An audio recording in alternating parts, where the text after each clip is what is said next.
สบายดีเนาะมื้อนี้เฮาก็สิมาไลฟ์สดเรื่องบักล่ำบักมีเนาะเรื่องบักก้อนไส้บักดีบักค่ำแมงบักวัดเขียดบักล่มบักลอดเนาะขอบขั้วบักแต้มปิ้งเนาะขอบขั้วบักก้อนเนาะขอบขั้วอีไม้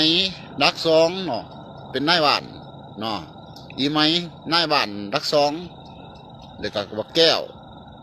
เด็กขอบขั้วทะล่มทะลอดเนาะขอบขั้วตะกี้อีไซทะบุญ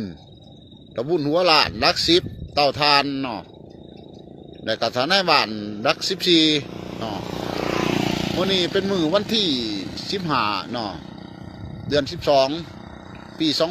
2026เนาะว่าปี2026ซะเนาะเฮาก็สิมาไลฟ์สดเรื่องบักล่ำบักมีบักท่อนไส้เนาะปัจจุบันนี่เฮาก็ได้มาเฮ็ดงานอยู่แถวเขตบ้านทงบาเนาะแถวเขตปากซองแดนหนาวมานี่เขาก็เลยจำนวนประมาณ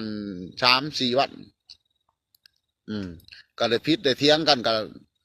เนื่องจากว่าถ้าพ่อนไส้ถ้ามีถ้าดำนี่ก็น้ำพิษน้ำเทียงกันมานี่ทราบไปปีแล้วเนาะ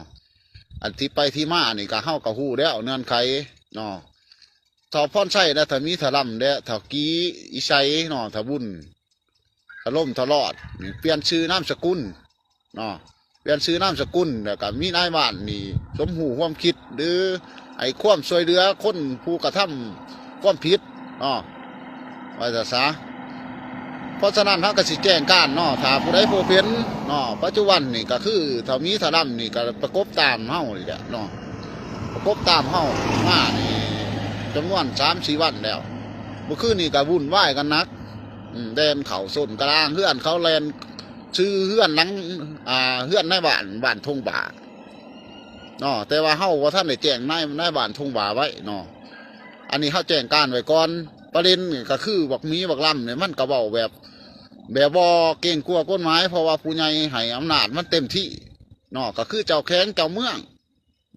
ก็อีไหมอันที่สองมากกับ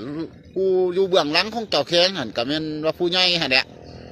ให้เข้าใจว่าม้า2 ตัวหันก็คือบักซ้อนไส้บักท่องรุ่นให้อำนาจมากก็มีบักทหารนี่เป็นโมเมนต์ยังทหารนี่ถือว่าลักลอบเอาเขาทหารเอาไอ้ตาทหารนี่เขาทหารการกินของเขานี่มาเลี้ยงพวกผู้กระทำความผิดมีอยู่จำนวนนี่มองเศร้าไปคนที่เอามาผิดกันกับเฮานี่นะแต่ละคนนี่เฮ็ดเวียกว่าคือกันเพราะว่าเจ้าแข้งเจ้าเมืองเป็นผู้ออกแนวคิด